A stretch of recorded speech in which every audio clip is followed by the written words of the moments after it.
Hello everyone. இன்னைக்கு நம்ம sampling method and sampling procedures தான் பார்க்க போகிறோம். ஃபஸ்ட்டு பாப்புலேஷன்னா என்னன்னு பார்க்கலாம். பாப்புலேஷன்னா தமிழில் தொகை. பாப்புலேஷன் நம்ம ஸ்டடி பண்ண போகிற குரூப் ஆஃப் இண்டிவிஜுவலாக இருக்கலாம், இல்லை ஸ்டடி எலமெண்ட்டாக இருக்கலாம். அதை வச்சு தான் நம்மளோட ஸ்டடிக்கு ஒரு முடிவை கொண்டு வருவோம். இப்போ ஒரு தோட்டத்தில் நிறைய மாமரம் இருக்குது. அந்த மாமரத்தில் நிறைய மேங்கோஸ் இருக்குதுன்னு வச்சுக்கோங்களேன். அந்த மேங்கோஸ் எல்லாமே பாப்புலேஷன். அந்த மேங்கோஸ் பழுத்திருக்கான்னு பார்க்குறதுக்காக நம்ம கொஞ்சம் மேங்கோஸை எடுத்து சாப்பிட்டு பார்க்குறோம். நம்ம சாப்பிட்டு பார்த்து பழுத்திருக்குன்னு சொல்கிறது சாம்பிள். நம்ம பழுத்திருக்கான்னு பார்க்குறதுக்காக 1-2 மேங்கோஸ் எடுத்துருக்கோம்ல, அந்த ப்ராசஸ் பேர் சாம்பிளிங். பாப்புலேஷனை நம்ம நிறைய வகையில் தேர்ந்தெடுப்போம். லொக்கேஷன், ஏஜ், இன்கம்மை வச்செல்லாம் தேர்ந்தெடுப்போம். பாப்புலேஷன் நிறையாவும் இருக்கலாம், இல்லை கம்மியாகவும் இருக்கலாம்.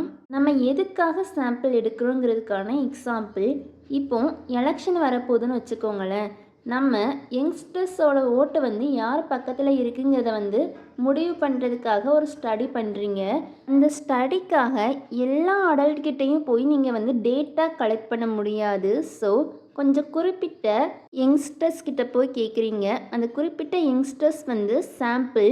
நீங்கள் சாம்பிளுக்கு சூஸ் பண்ணவங்க யாருக்கு அவங்க ஓட் போடுவாங்கன்னு சொல்லியிருப்பாங்கள்ல, அது நம்மளோட ரிசல்ட். அதே மாதிரி நீங்கள் ஒரு பொருள் தயார் பண்ணி விற்கிறீங்கன்னு வச்சுக்கோங்களேன். அந்த பொருள் வாங்குறவங்களுக்கு திருப்தி தருதான்னு பார்க்குறதுக்கு எல்லா கஸ்டமர்கிட்டையும் நீங்கள் போய் கேட்க முடியாது. 1-2 கஸ்டமர் கிட்ட கேட்டு திருப்தி தருதாங்கிறத நீங்கள் தெரிஞ்சுக்கிடுவீங்கல்ல, அதுவும் ஒரு வகையான சாம்பிள் தான். Next sample size. சாம்பிளுக்குன்னு தனிப்பட்ட வகையில் ஒரு சைஸ் கிடையாது. அது நம்மளோட கண்டென்ட்டை பொறுத்து சேஞ்ச் ஆகிக்கிட்டே இருக்கும். Next sampling. நம்ம சாம்பிள் எடுக்கிற ப்ராசஸை தான் நம்ம சாம்பிளிங்னு சொல்லுவோம். Next types of sampling method. மொத்தம் 2 டைப் ஆஃப் சாம்பிளிங் மெத்தட் இருக்குது. First probability sampling. ப்ராபபிலிட்டினா தமிழில் சாத்தியக்கூறு. ப்ராபபிலிட்டி சாம்பிளிங்கில் பாப்புலேஷனில் இருக்கிற எல்லாருக்கும் ஒரு வாய்ப்பு கிடைக்கும் சாம்பிளாக மாறுறதுக்கு. நம்ம எந்த ஒரு முன்கணித்தலும் இல்லாமல் நம்ம சாம்பிள் எடுப்போம். ப்ராபபிலிட்டி சாம்பிளிங்கில் ரேண்டமாக எதர்ச்சியாக எடுப்போம். ப்ராபபிலிட்டி சாம்பிளிங்கில் மொத்தம் 4 மெயின் டைப் இருக்குது. Simple random sampling. Simple random சாம்பிளிங்கை தான் நிறைய இடத்துல யூஸ் பண்ணுவாங்க. இதில் எல்லா மெம்பர்ஸுக்கும் சாம்பிளாக மாறுறதுக்கு ஒரு வாய்ப்பு கிடைக்கும்.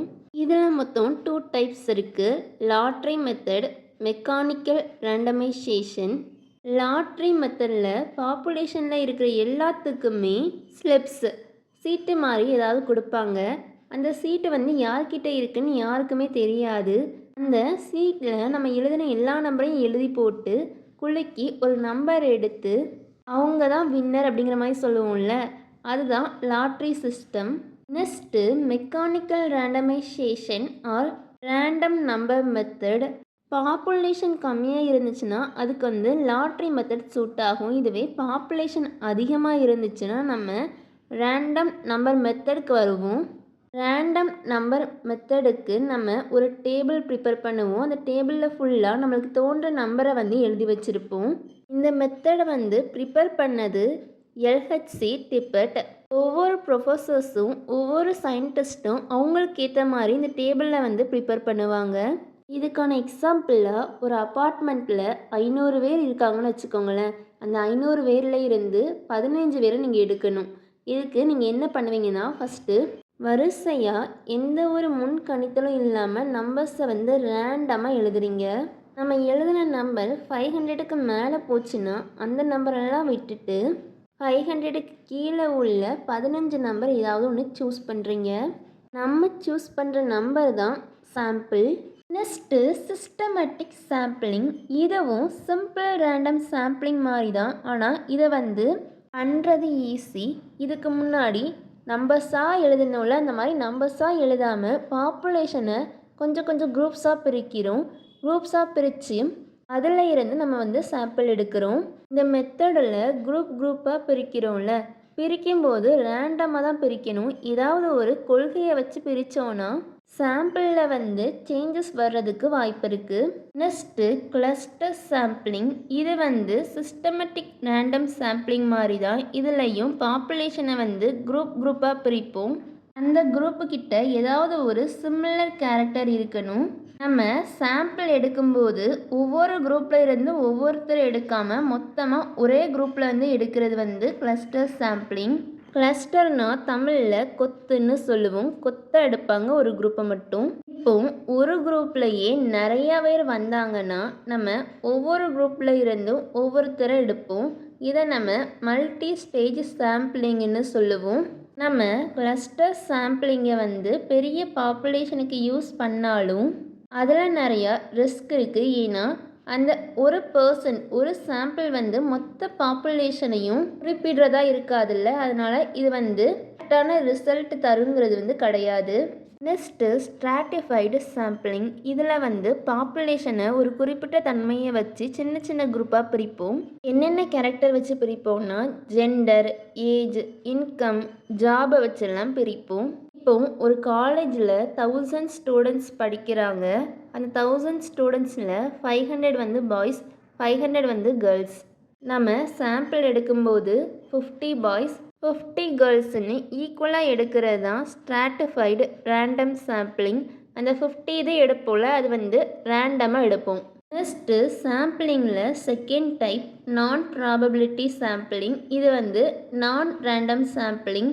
நம்ம ஏதாவது ஒரு கொள்கையை வந்து வச்சு சாம்பிள் எடுக்கிறது வந்து நான் ப்ராபபிலிட்டி சாம்பிளிங். இதை நம்ம நான் ரேண்டம் சாம்பிளிங்னு சொல்லுவோம்.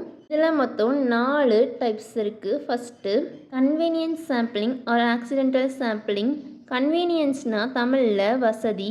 நம்ம வீட்டு பக்கத்தில் இருக்கிற பாப்புலேஷனை வச்சு சாம்பிள் எடுக்கிறது வந்து கன்வீனியன்ஸ் சாம்பிளிங். அந்த பாப்புலேஷனை நம்ம சங்க்குன்னு சொல்லுவோம். சங்க்குன்னா தமிழில் துண்டு.